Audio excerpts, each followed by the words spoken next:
up, I'm greeted to get on Blackbook by this robot. The mascots of the Greensboro and Mentone hockey clubs get into a fight, and significant chat about Singapore darts legend Paul Lim as I follow sport play by play.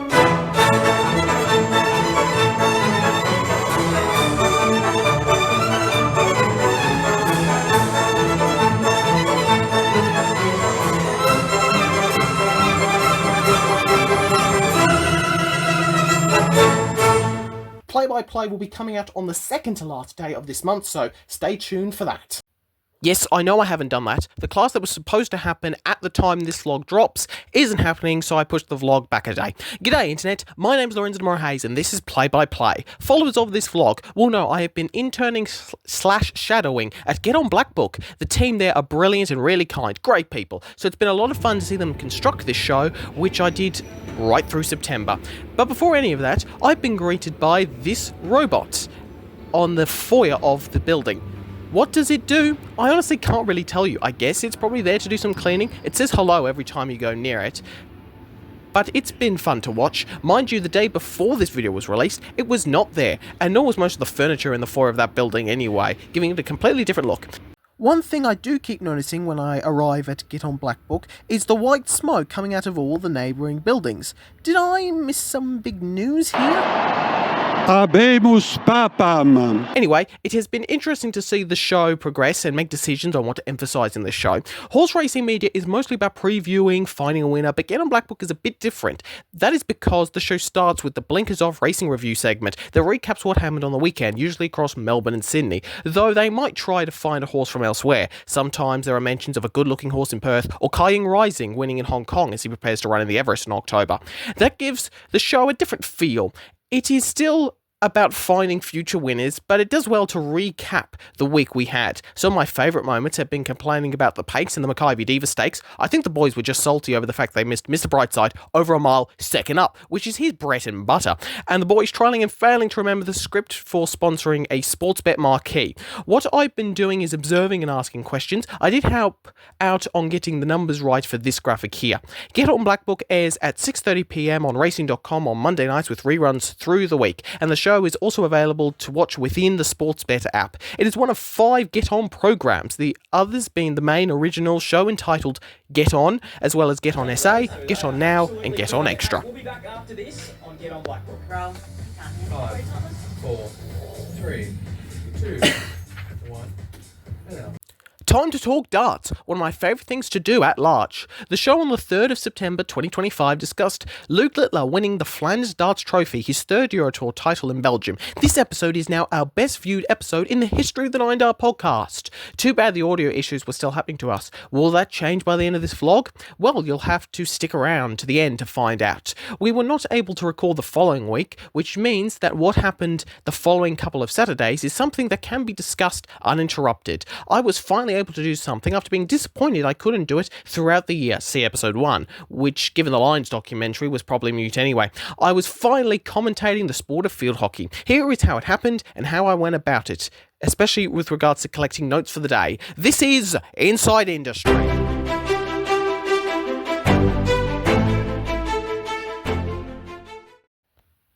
So what you're looking at here is the website Hockey Victoria. How do you even pronounce this again? Tourist.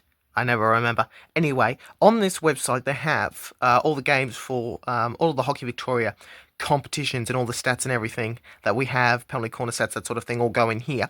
And so this is the squad, keyword squad, for the game I'm using here is Essendon and Waverley, which is coming up. It's the 3rd of the 4 games I'm commentating today. Women's Premier League 2nd semi-final. So you see there it's got goals, games. So goals this season, games, it's just games played this season, and caps, which is total career, games played in your career. And so I've translated that over here. Now, the reason why I picked the Essendon Waverley one was I made a couple of errors here, so I needed to put the wrong team and the wrong couple of players down for my mistakes, so I had to get that over with highlight. I've also added a couple of stats here. Last time they met, actually, one thing I really should have done was add their record, end of season record, which I've done there. Also added the coaches' names as well, which is something I didn't do last year. This is what it will eventually look like. Note also they put the age there as well. And what I'm going to do is when the teams do come through and we know who's actually playing, I'm going to take a highlighter and actually highlight the players who are playing and have those notes.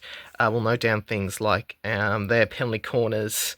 I'm pretty sure I put down stuff like G, I think. I'm pretty sure I meant that down as a green. Oh, Hannah Cotter got 2 greens. I'm pretty sure she scored a couple. Oh, no, that was goal. That one was a goal. And I think if I put a card, I put like a triangle or something. There we go. Triangle with 2 minutes in it. That's a green card. G is goal. Hannah Cotter did score 2 goals in that game. I don't remember her getting a green card, but she definitely scored 2 goals, and I called both of them. That was in last year's Women's Premier League Grand Final. But I've got 4 games of commentary to do today. It was initially going to be 2, but the other guy who was going to do these 2 wasn't going to be available until like 4 o'clock, at which point he said, Lorenzo can have both. Alrighty. Right, now that you know how I do it, here is how semi-final day panned out. But before that, isn't it funny because the Melbourne Sports Centre, formerly known as the State Netball Hockey Centre, is both hockey and netball, I have to keep walking past this sign about the venue being the home of netball, despite the buzz about the place being all about hockey on the days I was there. The main grandstand on pitch 1 at Parkville was blocked off, so we were in this box, which was fine, but you had to stick out your head a bit to see the corner to the right, so that didn't make it easy. On that day, both men's Premier League semi-finals went to a shootout. Southern defeated Camberwell before MCC beat Waverley. Southern were trying to go back-to-back and to do it from 6th in a 16 final series for the 2nd year in a row. The Women's Premier League semi-final saw Camberwell defeat Southern, meaning those clubs split the Premier League semi-finals they played before Essendon defeated Waverley. Waverley was the team I played junior hockey with, so seeing them lose both semi-finals made it a bit of a tough day for my old club. The streams were, and actually still are, there at livehockey.com and were put there. The streams were, and actually still are, there at livehockey.com, with the footage coming together with thanks to Sportsway. On Grand Final day, Michael Van Dorser, who I did the semi-final with, Caleb Scanton, and I were the commentary team, and we would alternate the duo calling through the day, making sure we all got a go, and making sure to intro each other and mute the audio after each quarter as well. We were pretty much in control of the broadcast, and we were back where we were calling it, me and Michael, last year, so that was nice.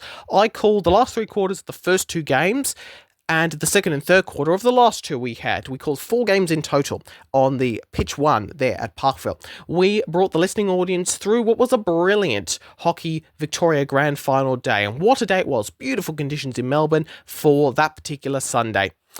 Despite this, from pretty much the 2nd game on, we didn't have our Ultitrust system working, so that was really annoying. We covered 4 grand finals, men's and women's Vic League 1, the 2nd tier, and men's and women's Premier League, the Premier tier. The first match was women's Vic League 1 grand final between Greensborough and Mentone. Greensborough took a 2-0 halftime lead, and the first match was the women's Vic League 1 grand final between Greensborough and Mentone. Greensborough took a 2-0 halftime lead after 2 second quarter goals. Mentone drew it back to 2-1 in the 3rd quarter, but Greensborough responded not long after. One last Greensborough goal sealed a 4-1 win. Only in sports can, well, presumably he's a fully grown man, dressed up in a kookaburra costume. That looks a bit ridiculous. Nobody doubts it.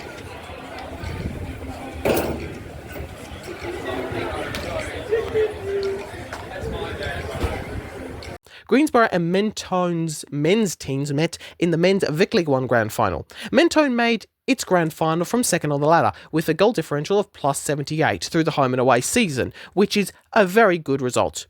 During that same time frame, Greensborough had a positive goal differential of 149, and they hadn't lost a game all year. They were going for the perfect season. Well, after an early 2nd quarter goal to Mentone, they actually trailed, but that was never going to stay put for very long. 3 goals, the last of which was the last play before halftime, put Greensborough up 3-1.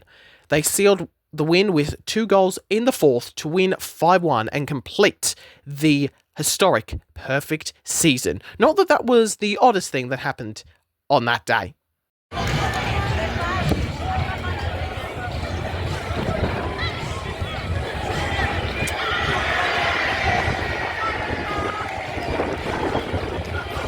It's been a big day for the Greensborough Hockey Club.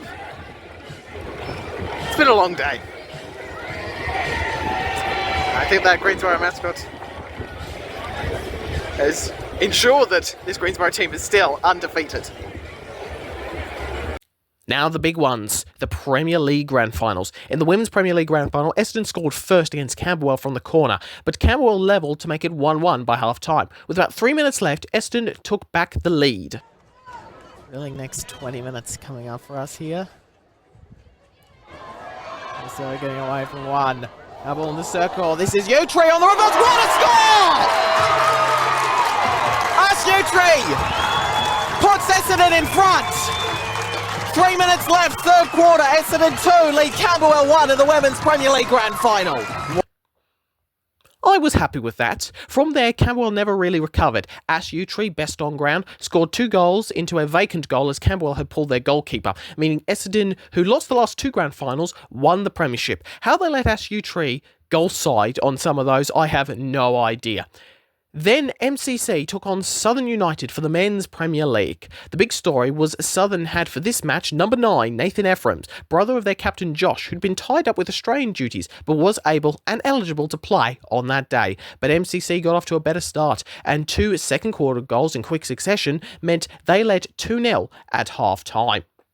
In the last quarter I commentated for that day, which was the third quarter of this match, Southern roared back and dominated the quarter, scoring 3 goals to take a 1-goal, 3-quarter time advantage. It was a huge swing in those 17 minutes. MCC grinded for an equaliser, and when they found it inside of 5 minutes, the day seemed destined to end with a penalty shootout again. I didn't call the last quarter, but I did video record the finish. The scores are level at 3, and here is the last 40 seconds of the fourth quarter.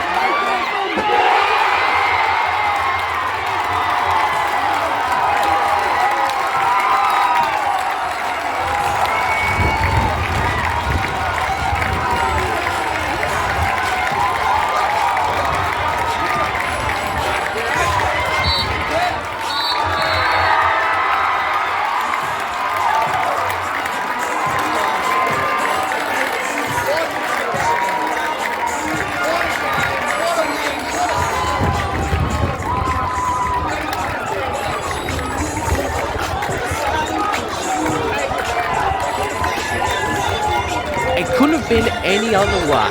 Nathan Ephraim's best on ground, his brother second best in my view, and Southern United from 6th to 1st in back-to-back years, which is some mighty effort. There probably aren't many premierships going around in Australia at this time of year that could claim such a ridiculous feat. Southern has defended the men's Premier League title. They won it in a shootout against Waverley in 2024, and they've done it in the dying seconds against MCC in 2025. What a day, and huge thanks to Hockey Victoria allowing me to call the action. I really enjoyed it, in spite of some of the issues we had. I hope you enjoyed that and how I went about calling it and reliving that brilliant grand final day. Hockey Victoria's grand final day is always just fantastic stuff. This has been Inside Industry.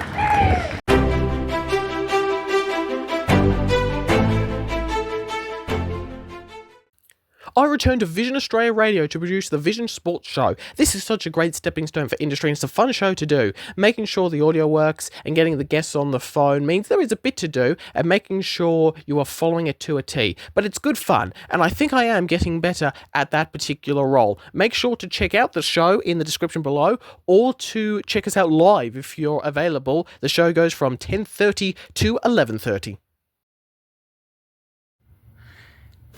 Alrighty, here we go.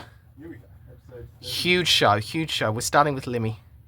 Start record. That was working. The master's working. Here we go. And the World Series Finals is done too. Let's do this. Two names dominated the discussion on the Nine Dart podcast this week. The first was Michael Van Gerwen, who was back in form as he claimed the World Series of Darts finals, defeating Luke Littler in the final and using that home crowd advantage in Amsterdam to his benefit. But the other name was perhaps even a greater story. That MVG story was great, but it wasn't as great as what happened out in Asia on that weekend, as the living legend himself, Paul Lim, at 71 years young, locked up his qualification spot for the PDC World Darts Championship this December. The story of this week is the living legend himself, 71 years young, 71, Paul the Singapore Slinger Lim, hit a 9-darter at the 1990 BDO World Championship. Well, you require 141. Everybody cheering him on, hoping, and so is he. Yes. Yes. Double 12. Yes! It's Paul Lim, He is going to the Alexandra Palace for the first time in 4 years, Josh. 2022 edition was his last. This is absolutely fantastic. He's holding out the Asia qualified ticket, which is a sign for me that he's not going to pick the WGF Lakeside edition. He's going to Ali Pali. Get in there. So good. It's been a story that we've been watching all week. You've been watching it. I've been following Dog Connect really? all weekend, last weekend. Yes. Just checking to see how he's doing on the Asian Tour Thursday, Friday with those big events. Sure, Hawthorn Adelaide was an interesting semi-final, but all I was checking on was, is Paul Lim mathematically safe? And he's got there extraordinary stuff. Oh, so good. I can't wait to see him. We talked about off air who he'll play. We don't know, but hopefully it's a matchup where it won't be like... I want to see him win a match. It'd be good to win a match. It'd be awesome to see him play someone like one of the Lukes, but we want that in like second, third round sort of thing. First round, I want to see him take on someone who he can beat. Yeah. And he didn't have a particularly good weekend this weekend, but he has shown throughout this Asian Tour and on the WDF side of things, he can... put up competitive averages, and he's a slow player as a lot of the Asian players are. So if you get someone who sort of gets thrown out of their circadian rhythm, that might be something that could see of great benefit for Lim. And he's got the experience too. So Alexandra Palace won't phase him. We know that. So if he's playing a newcomer who's playing the first or second edition, that might change sort of things. But the possibilities are endless with what we could see from Paul Lim at this World Championship. And I know there's a lot of talk about the expanded field. We might get some dodgy matches. And sure, there might be a few of those. Maybe. But I think we're going to get some really interesting matches. I reckon we are going to see some upsets. I think we are going to see some seeds, even if they do win, sort of struggle in the opening rounds against so many fascinating international qualifiers who are there to prove that for themselves and for their region that they are worthy of a World Championship spot as this sport continues to grow. Absolutely. And I think Paul Lim's going to be at the forefront of that for Asia. No doubt. An incredible success story for the Singaporean god, we can call him, I guess.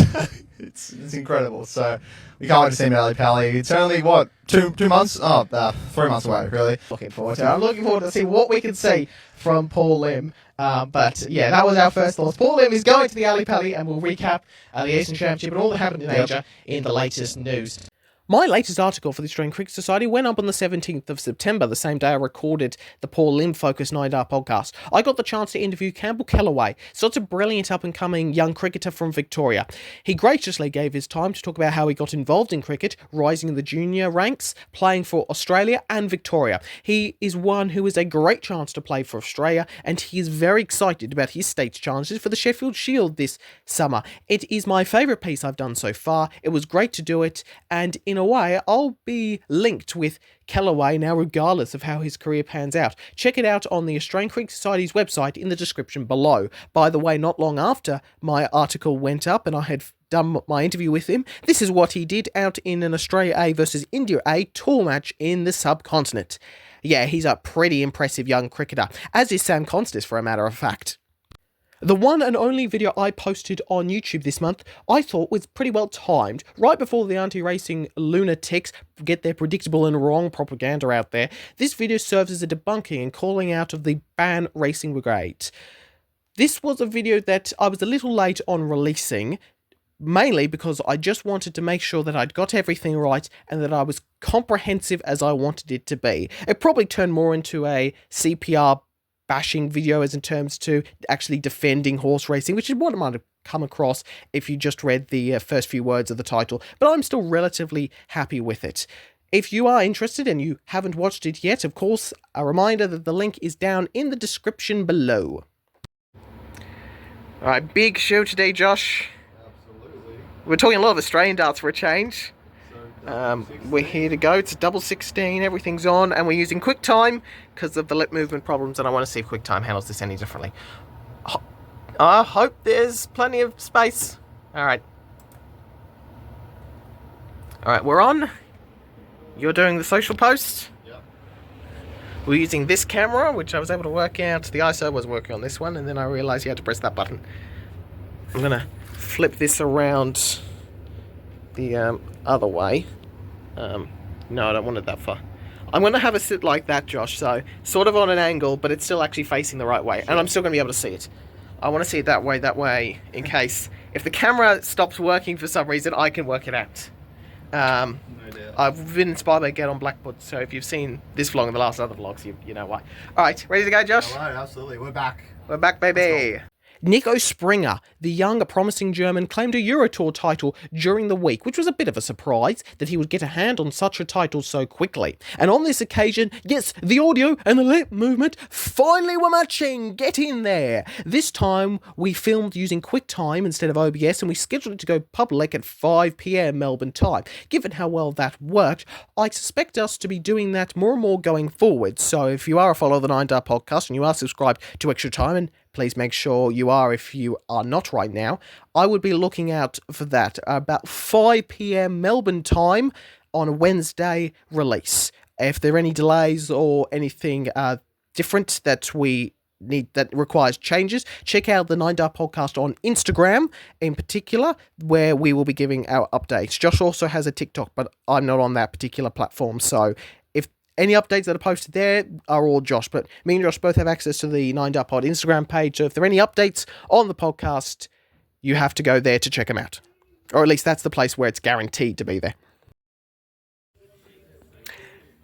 The most amusing thing about doing Vision Australia Radio as I'm here on Grand Final Day is the show before us is a kids show called Happy Pants. Not exactly the most dignified lead-in, but it is what it is. Big show today. We've got, let me just show you something. This is the iMedia pics. Here's the folder with the packages. The Week in Sports, the NRL package off the back of the Storm winning last night, and an AFL package with Grand Final Day today. It's mostly just lines and rail because the Cats were in last week's package. It's so distracting that this show is what's before us. Oh dear.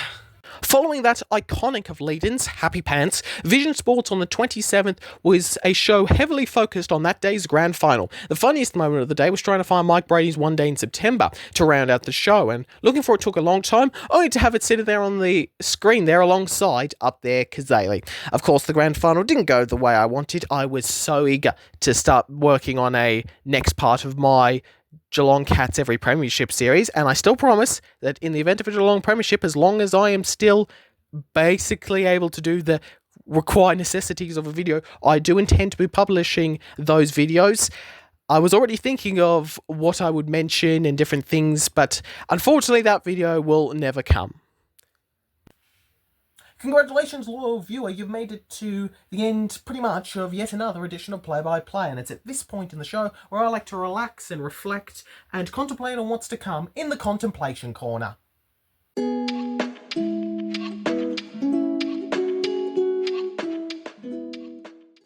Welcome. It's been a hectic month on my end. It really has been. I'm finishing just about every project I've got right under the wire at the moment. So for that particular reason, there'll be nothing on this channel apart from maybe 1 or 2 shorts if I can be bothered to make them between now and the next play by play vlog, excuse me. And part of that, and the main reason is just because I've got so much on. I'm on a very tight schedule here, and I don't need any major projects getting in the way. So just expect the one major video this time next month, well, we actually a day off next time this month when this video goes out, because October's got an extra day. What will be happening, and a main focus of that vlog, will be the fact that me and Josh will be going to the opening night of the ANZ Premier League at John Cain Arena on Saturday. I was about to say Friday. Saturday, October the 4th. It should be a fantastic night. I'm very interested with this new ANZ Premier League, brand new concept, bringing the very successful Premier League darts format. Well, the format of multiple players playing on the same night. I'm not a massive fan of the current format, but it should be interesting to experience it in the arena. We'll be very interested on the crowd figure, very interested on the style of play we see, very interested if the players in it who do get to the World Championship, whether that helps them in any way with their preparation and their performance on the Alexandra Palace stage at the back end of the year. I'm very excited. Me and Josh, ever since that was announced, we have been pumping each other up. We're 1 week closer, week closer. I can't actually believe we're within touching distance as I speak to you right now, and as this video goes out, we are so close. So me and Josh will continue to do the 9 Dart podcast. I've got a lot to do between now and the recording of that podcast, so I'm rushing to make sure it's all getting done. So we'll do that podcast on October the 1st. It'll be released, or go public at about 5 o'clock, I think, Australian time. I think we're going to lock in that time as our regular release date, barring any changes that push it back to a Thursday or later, or for whatever reason there's a change. And we'll let you know on the Insta if there is. At least we'll try to. So that will be happening. So make sure to stay tuned. So that's the next thing that's coming out from me. And ANZ Premier League and a World Grand Prix, because the World Grand Prix darts tournament is the following week from the 6th to the 12th. That's starting on a Tuesday morning Australian time, so that is going to be very exciting stuff. Was very excited about some of the things I did in this vlog episode. The interview with Campbell Callaway was great. That was a project that sort of lingered over August and September. It was great to get that done and to get that piece out. I'm very happy with it, and I'm very interested to see where Callaway goes. That big score he made in the Australia A match not long after that article was released was great to see. Great to see Sam Constas making runs in that particular match as well, and in the subcontinent, where it's of course very difficult. It's good to see Sam Constas getting a bit of practice in the subcontinent after they shafted him from the Sri Lankan series. So that was brilliant, and of course the Hockey Victoria commentary experience was brilliant, and that grand final day is simply fantastic. It's 2 years in a row now where I've been at that event commentating for it, and the drama that we've seen in grand finals. And when you look at the score, the first 3 grand finals weren't close, even though the women's was close to the final score indicated. It was 4-1, but with 2 goals scored into a vacant goal in the last few minutes. But the drama on the day was absolutely brilliant. The undefeated team, Greensborough moving from Vic League 1, winning the Premiership, going to go into the Premier League now. Essendon getting the job done after losing grand finals the last couple of years. Southern going back-to-back and going the exact same way. 6th in a 6-13 final series to first winning the Premiership. Extraordinary stuff. Shootout last year, last second of the 4th quarter this year. What a fantastic moment that was. And the Efrons brothers were the best players, in my view, on the field, on that match, on that grand final day, and that men's Premier League grand final. Sensational stuff. It has been so much. Still enjoying Get On Blackbook. Boys, they're absolutely brilliant. Fantastic group of people there at Get On Blackbook. So we'll keep an eye and make sure to check out that show if you haven't already. Nothing you really see there as much of me, but I think it's a pretty good show and a different show with the recap elements. Like I said earlier, Horse Racing Media is really about previewing more than it is anything else. But I think it's a good show, and it'll be interesting to see what what the team does with it. I'll give opinions if I have the idea of them. A lot of the most recent show we did, the Future Fancy segment, was basically done in the first few minutes of that program in the blinkers off racing reviews. So, well, it'll be interesting to see how that show develops recently. It's the newest of those Get On shows as far as I'm aware. So it will be interesting to see what comes forth from that. This has been another interesting month. A lot of fun to do, a lot of stress to put together. So, all in all, expect nothing coming forward from this channel before the vlog. I might want to get out a short or two, but it's not exactly likely. Let me just make sure my computer is still awake there. Plenty of 9 Dart podcast stuff coming out. We'll continue to prepare stuff. By the way, that 9 Running Lines documentary, I haven't really got to much further into the editing process of that, but when there are updates, I'll let you know. Right, we're just about out of time. Well, this has been the Contemplation Corner.